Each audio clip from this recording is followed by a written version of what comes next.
Hello, everyone, and welcome back to the UCM Podcast. I'm your host, Dr. Bill Davis, and with me today is Dr. Jason Sabo from Edmonton, Alberta, Canada. Welcome back to the podcast, Dr. Jason. Always a pleasure. Enjoyed Awesome. my time with you. Yeah, and we got a lot of good stuff we're going to talk about today, but for anybody out there who doesn't know you, Doc, will you please share a little bit about yourself? Sure. Just an average everyday chiropractor with a heart and desire to serve God and serve others, practicing in Edmonton, Alberta. So for those of you in the States, hit Montana and keep going north. That's where I am. And I have developed something called tonal integrative correction chiropractic technique. But mostly my heart's just there to serve people through chiropractic. So. Yeah. And I love, as we were getting ready for this podcast, we started talking about, something that you've been noticing as you've been talking with a lot of docs and as either they're newer in practice or been in practice a while, kind of a similar type of issue that begins to develop and sort of losing that zest for practice. And so I'd love for you to talk about that and what you think some of the reasons why that happens. Yeah. I was just chatting with a group of students this morning. And I don't know, those of us who've been around for a long time, it's like you can probably, as I say, you'll have that person's face probably pop into your mind who in chiropractic school, would literally stand on a box and shout, the wonders of chiropractic and how amazing this is and how they're going to change the world through chiropractic. And you meet them, 5 years down the road and they're a real estate agent or they're selling insurance, right? And you're like, what happened?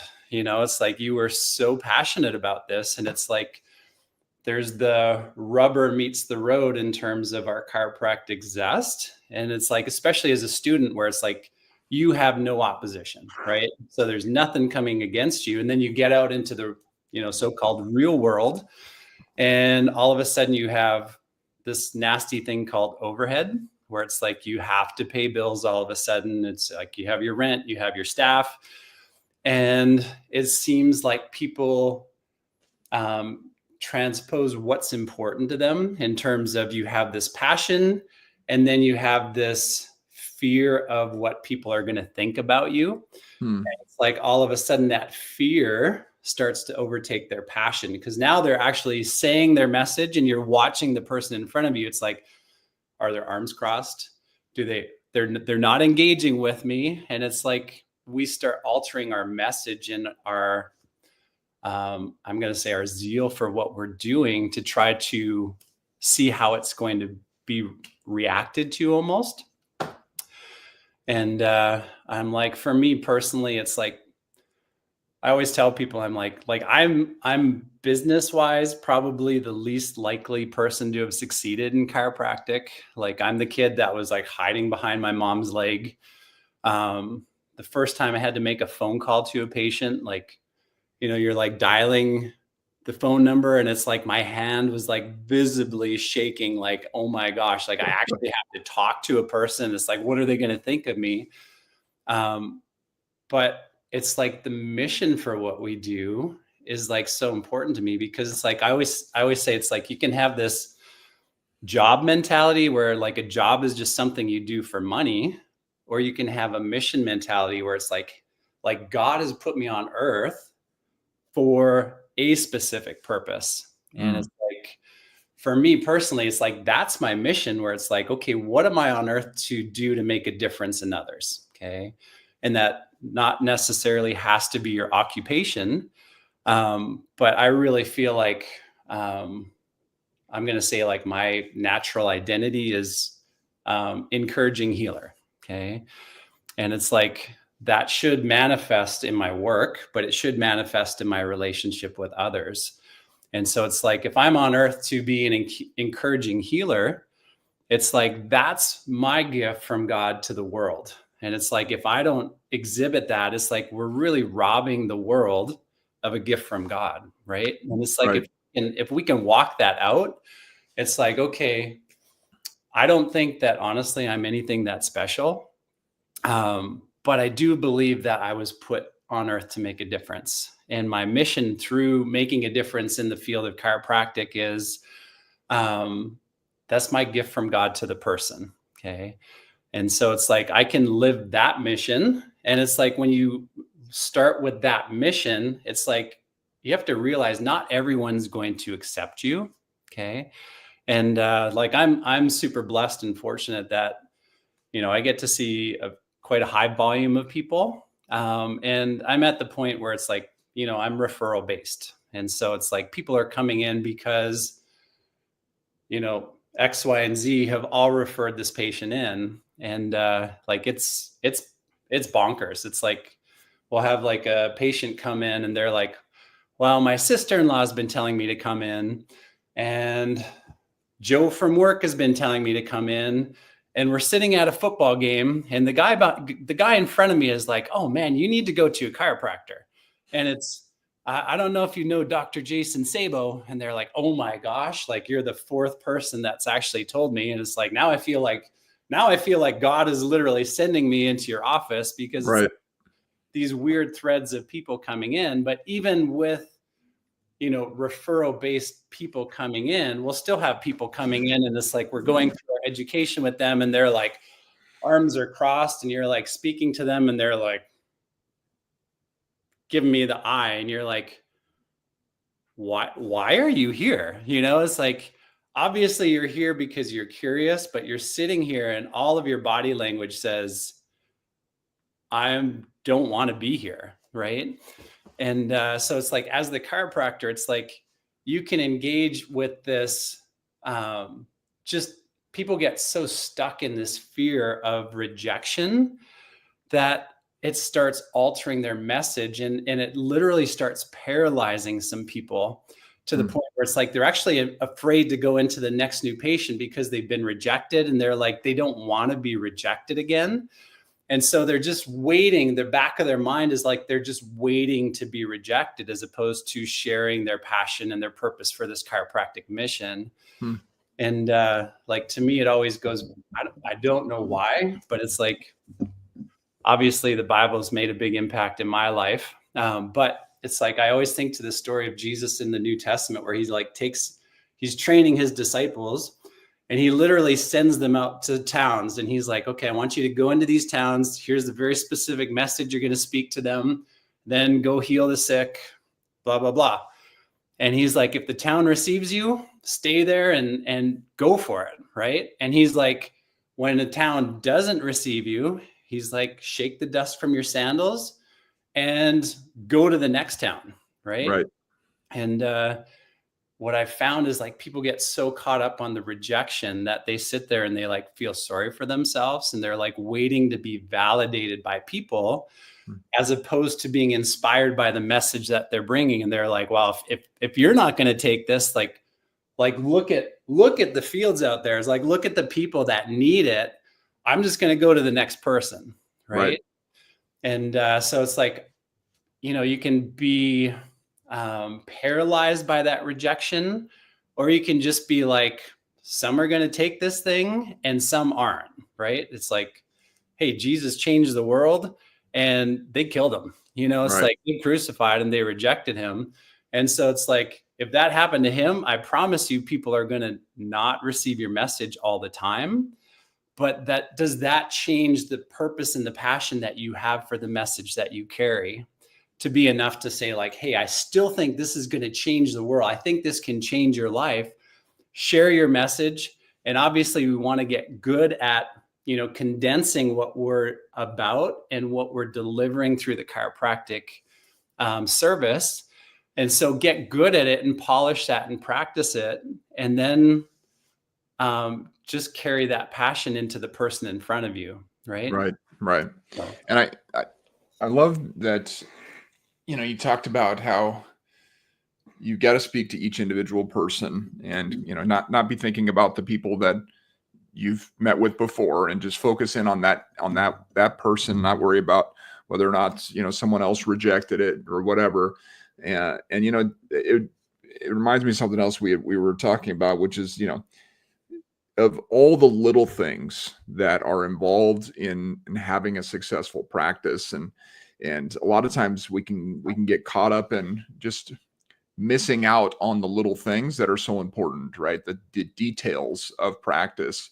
And that sometimes can be a key reason why we may have lost some of the passion that we have, or lost even some of our ability to effectively communicate, is we're missing out on the little things, the little details. And so can you talk more about that, Doc? Yeah. And yeah, this is actually, for me, it's like when I look at people who have, like I said, when people are successful at this for many years, and so at this point in my career, I'm like 22 years into this, or whatever, 22 plus years into this thing. It's like to see people do it successfully for a long time, it really does become mission focused as opposed to job focused, right? Yep. Like otherwise, it's like the transition is, it's like, well, I'm just get tired of doing this. And it's like, if people watch you, it's like, well, they're like, don't you feel like you just do the same thing like over and over and over and over again? Right. And it's like, to me, it's like, well, number one, it's like, whatever, how do you adjust 100 people? One person at a time, right? Right. How do you clear a person's body? One subluxation at a time. And so it's like, if you can go into this thing with the vision of, I have one person in front of me, where it's like, God right now has put this one person in front of me that I get to impact their life. How can I do that? By clearing the one subluxation that's manifesting in front of you. Okay. Mm-hmm. And so if you can take that mindset where it's like, I have this one person, and it's like, if you're around my office, sometimes it's bonkers, where it's like, there could be like 30 people in the waiting room. There's doors slamming, there's kids laughing and crying and knocking things over and running behind my adjusting area, and parents are chasing them down. And it's like, all of that it doesn't matter, because right now, Dr. Bill's in front of me. And it's like, right now, this could be like the one thing you have is tomorrow. You don't know what happens tomorrow. But right now, I have Dr. Bill in front of me, and I am going to give him my absolute focus, and I'm going to give him my absolute intentionality of correcting that one subluxation with everything that I have. Okay. Right. And I mentioned in our little pre-talk that, like, to me, there's actually one book that's chiropractically has really impacted my thought process, and it's called Pound the Stone by Joshua Metcalf. And what it really, I'll give you the quick synopsis of it, is really, it's not about doing extraordinary things. It's about doing the very mundane things with excellence, And it's like, does it look like I do the same thing over and over and over and over? It may look like that to other people, but to me, it's like, hey, we're like problem solvers, right? It's like, we're trying to find that one subluxation and find the exact position that it's in to the best of our ability, and then correct that subluxation to the absolute best of our ability. And so it's like, to me, it's like, that's an individual problem to solve many, many times over. So to me, it's like solving little puzzles. And it's like, when you see what people live with all day, it's like, man, if you can give them a little word of hope, a little word of encouragement, there's so many people that are just told by their medical providers, it's like, this is the best it's going to get. Like, this is what you have to live with for the rest of your life. And so to speak into their life, hope and health, the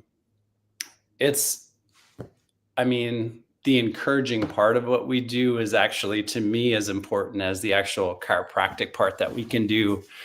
And it's like, everybody looks for, it's like when they're adjusting their one subluxation, so many times we're actually already thinking about something else. It's like, is there something else left in this person's body Is there an exercise that I should prescribe to them? Is there counseling I should send them out for? Is there an exercise program that we should refer them to? And it's like, hey, right now, your job is to be a chiropractor, to find that subluxation. And I don't care if you've done this a million times before. It's like you're starting over for the first time with full intentionality of that one person. And when you can bring that focus to something that you've done a million times already, it so keeps it fresh, and it keeps it literally just makes your results amplified. Yeah, absolutely. And this reminds me, one of our core values at our agency is excellence in the ordinary. And that's really what it's about, right? It's like, okay, this isn't, it appears to be an ordinary thing, right? You're working with another patient, you're doing another adjustment, whatever it may be. But for that person, it may be the most important thing that happens to them possibly in their life, right? Like this one adjustment could make all the difference to them. Absolutely. And so thinking about it with that type of a weight, and realizing how impactful an adjustment can be, and taking that level of care, concern, intentionality, focus all into that one adjustment, and being excellent in the ordinary is a powerful thing. And it can make all the difference in not only that interaction with that one patient, but every one of those interactions, right? With every single patient. Yeah. And that's one thing. Like I'm going to actually just throw the challenge out to the listeners right now, where it's like, just take stock of your day, where it's like next time you're in the office and you're adjusting somebody, just like take stock of how frequently you're making an adjustment, or you're doing your analysis and your mind is actually talking about the weather, or somewhere else. Yeah. Thinking about what you're going to have for lunch or whatever it is. And it's not there with that person. And so it's like, I'm going to throw it out to the listeners right now, where it's like, next time you're in the office, just actually focus in on what is my mind doing while I'm actually making the adjustment, or while I'm doing my analysis. And you'll be shocked at how frequently it's like, ooh, that drift, Yeah. And it's having that, that present, I know back in the day, used to be present time consciousness, right? Like having that focused moment with the patient, where that,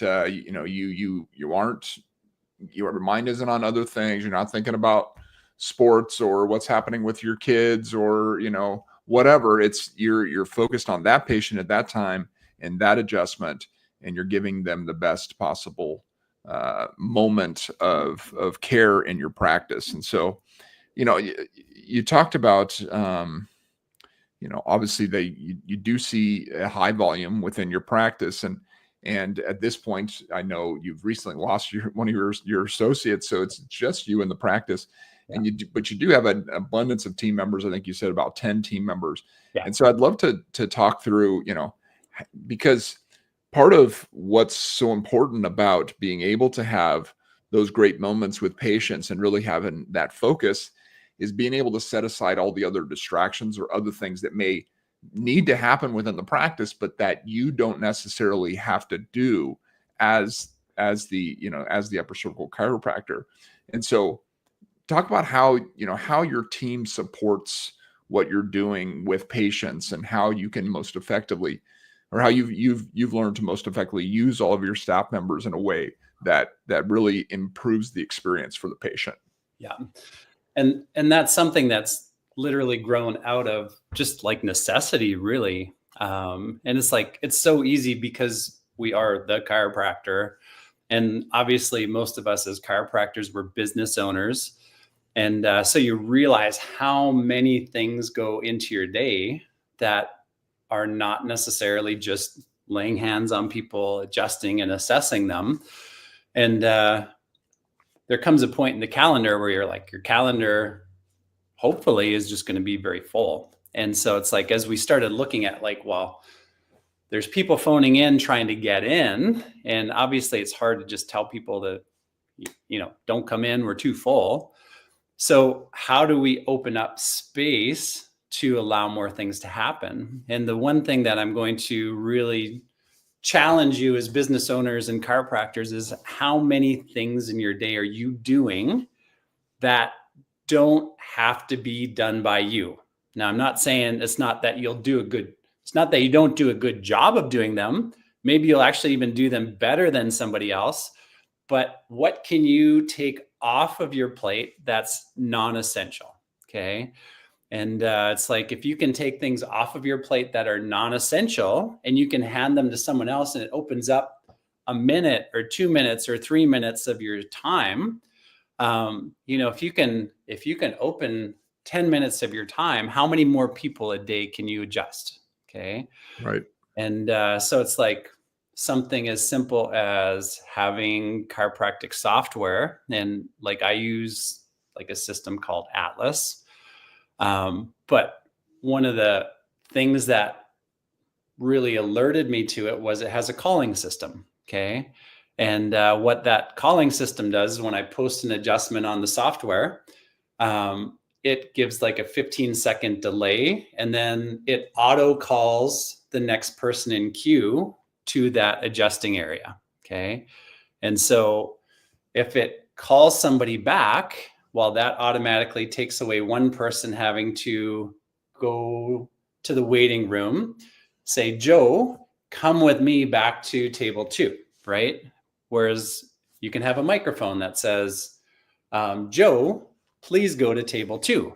And they're like, oh, I'm going back there, right? So it's like, oh, there's some freedom in your time, right? And so it's like, really anything that is non-essential for you to do, if you can hire somebody, it's like, do you have to pay them a wage? Yes. But if paying that person a wage allows me to adjust 20 more people a week, that's a no-brainer, right? And so I don't mind having the overhead that comes with it if it's going to allow me to adjust substantially more people. Okay. Right. Yeah. So can you talk us through kind of what is the flow of a patient through the practice, as they come through the existing patient, let's say, they come to the practice, from opening the front door to leaving the practice. What is the, how do all the team members interact with them? Like you mentioned, even some automations or technology that you're using. I'd love to get an idea of how that flow looks. Yeah, absolutely. And I mean, this is something that we want to be, everybody in here, you probably have been in businesses that you've had bad experiences where it's like, you walk in and you're like, do people even want me here? It's like, I won't say the name of the giant store giant hardware store, but I went to rent a carpet cleaner, and it's like, okay, they're like, go to the customer service desk. And I walk over to customer service desk, and there's a lady there, and I was like, hi. And the first thing she did is this. I was like, me? I'm like, customer service, customer. It's like not a word to me. She like, whole service. Like, yeah. And I was like, literally, like, not like, I'm just busy in the moment. I'll just be one moment with you. Okay. It was nothing like that. It was just like, and I was like, whoa, and so the reality is if you're too busy not to greet someone and have them feel like they're desired to be there, you're too busy. Okay. So when people ask me, how do I know if I'm too busy?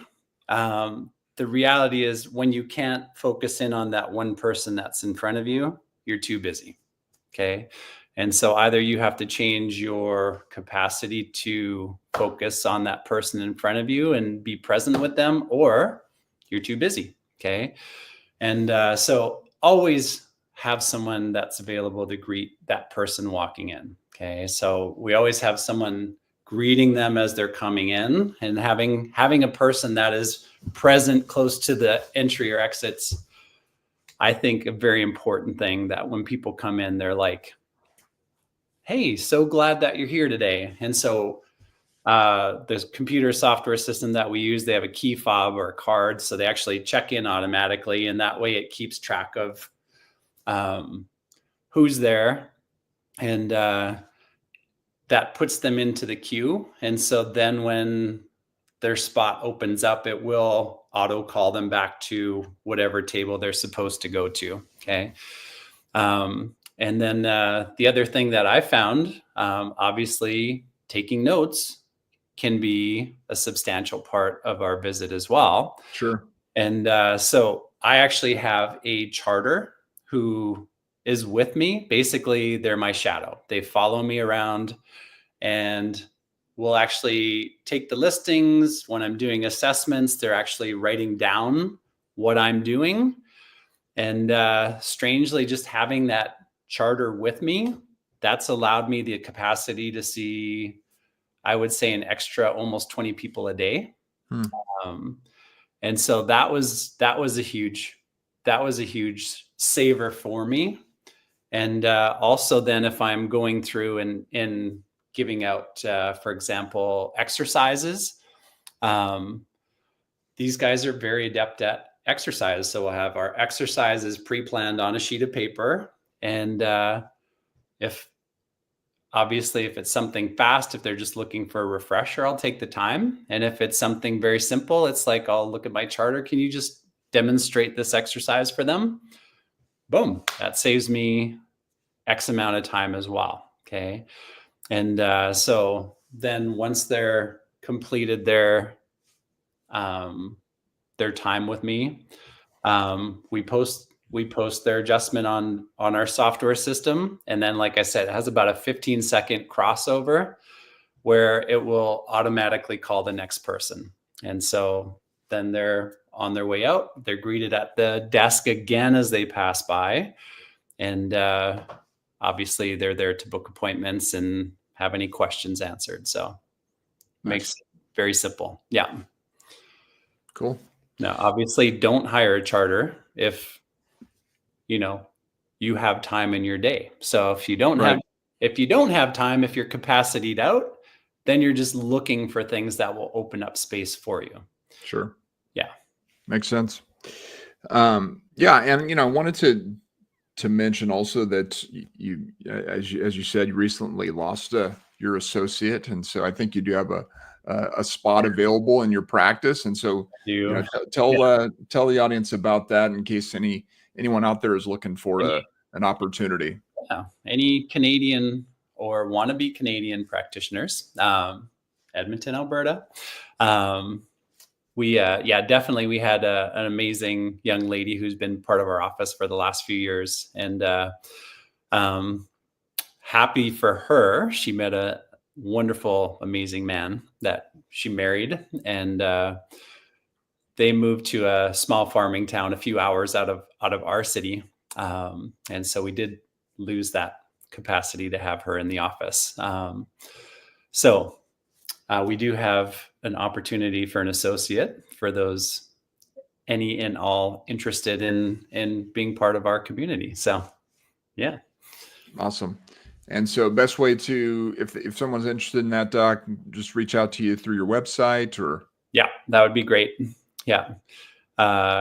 You can reach out at ticchiro.com, and that's our technique website. TIC, tonalintegrativecorrection.com. Yeah. Gotcha. TIC, okay. TICchiro.com. Yeah. TICchiro.com. All right. And if anyone out there is looking for a spot to work in a great office, that would be a way to do that. And so thank you, Doc, so much for being on the podcast again. Appreciate it. I always enjoy talking with you, and glad to hear that things are going well up in the Edmonton. Yeah. And as we always say on this podcast to our audience at home, go team upper cervical. Yeah.